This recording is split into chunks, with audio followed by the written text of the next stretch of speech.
Assalamualaikum warahmatullahi wabarakatuh. Bu Isa, kemarin kita sudah ketemu 2 kali ya, ini yang ketiga kali.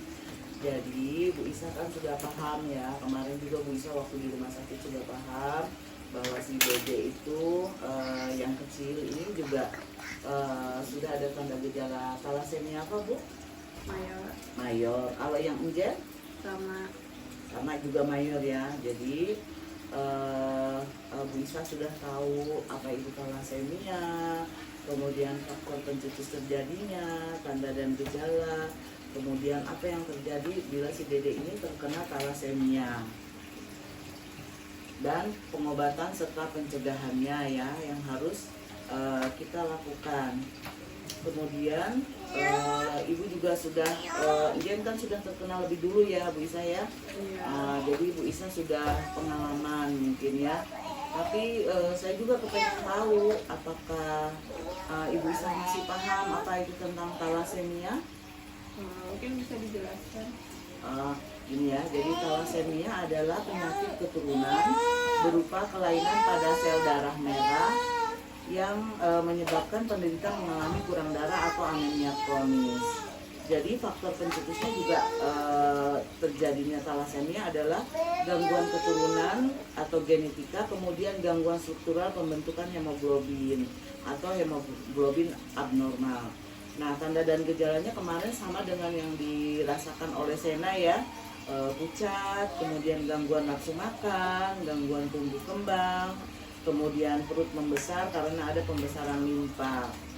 Dan pengobatan yang biasa dilakukan seperti yang Enjen juga, mungkin kalau Sena belum ya, belum seperti Enjen ya. Kalau Enjen itu sudah 1 bulan sekali transfusi, kemudian diberi makanan yang bergizi dengan menu gizi seimbang. Kemudian menghindar dengan penderita thalassemia adalah perawatan pada anak dengan thalassemia. Nah, di sini perawatan pada anak thalassemia yaitu bantu anak dalam aktivitas sehari-hari yang melebihi toleransi anak. Paham ya maksudnya? Kemudian berikan anak aktivitas pengalihan misalnya dengan bermain. Kayak tadi ini dia kan suka bermain ya, Zena sama Injen ini. Kemudian berikan lingkungan yang menyenangkan, bersih dan rileks. Kemudian pada saat makan, jadi makan tuh nggak dipaksa, tapi berikan lingkungan yang menyenangkan. Kemudian dalam keadaan bersih dan rileks. Nah, ini ada juga batasi makan makanan mengandung zat besi atau Fe, misalnya bayam, kangkung, pepaya dan sebagainya ya. Kemudian ada juga tingkatkan masukan peroral pada anak. Jadi masukan peroral pada anak itu maksudnya rajin makan sedikit-sedikit tapi sering, tapi dengan gizi yang memang dibutuhkan oleh anak tersebut. Nah, berikan makanan yang bergizi atau TKTP. Jadi di sini dalam artian TKTP itu kalau misalnya kita sepotong makan, yang TKTP itu bisa 2 atau 3 potong ya. Nah, berikan minuman yang bergizi pada anak, misalnya susu. Berikan anak porsi makan yang sedikit tapi sering ya. Sedikit tapi sering itu porsinya nggak banyak tetapi sedikit-sedikit sering, harus rajin memang Ibu Isa di sini ya. Nah, bisa juga diberikan suplemen atau vitamin. Tadi saya lihat Ejen itu juga sudah punya vitamin-vitamin ya. Nah, ini kemudian berikan makanan yang mengandung protein yang disukai oleh anak ya.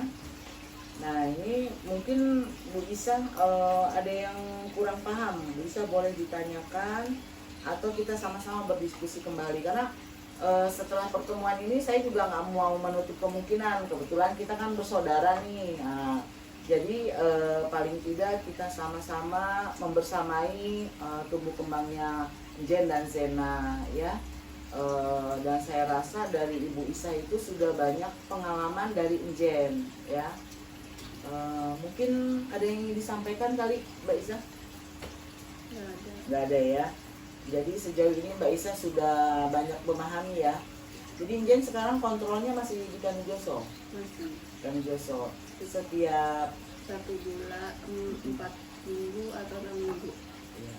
Terus gimana mengenai jaminan kesehatan selama ini, apa memang masih ditanggung dengan BPJS? Pakai BPJS, jadi ada obat kelas dikasih besinya juga untuk mengeluarkan zat besi, karena tumpukan dari transfusinya kan ada zat besinya, itu juga untuk mengeluarkannya itu juga ditanggung BPJS juga.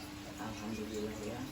Mungkin kedepannya ada hal-hal apa yang keinginan Bu Isa misalnya gimana tentang program kesehatan yang dilakukan selama ini dengan BPJS, ataupun program kesehatan mungkin yang diharapkan dengan Bu Isa lebih gimana lagi, ada misalnya mengganjal, oh yang saya baca seperti ini, ternyata yang kenyataannya dengan BPJS seperti ini, mungkin ada hal-hal yang perlu disampaikan. Mungkin kalau buat anak-anak kan selama ini kalau misalnya BPJS itu masih bisa tercover, tapi kalau misalnya semakin dewasa kan berarti kan darah yang dibutuhkan semakin banyak, obat yang dikonsumsi juga semakin banyak. Nah kalau misalnya pakai BPJS saja itu kemungkinan juga nggak bisa tercover. Ya, jadi itu mungkin salah satu kekhawatiran ya, kekhawatiran kedepannya ya. Mudah-mudahan lah ya nanti mungkin dengan hal-hal ini bisa memang tercover BPJS, ataupun mungkin bisa dengan suami, karena kebetulan suami lagi di luar kota ya, jadi bisa mengupayakan gimana caranya supaya bisa mix ya antara BPJS dengan asuransi atau mungkin apa yang bisa membantu. Ya Bu Isa harus sabar, karena kita itu dapat titipan yang memang luar biasa dari Allah ya.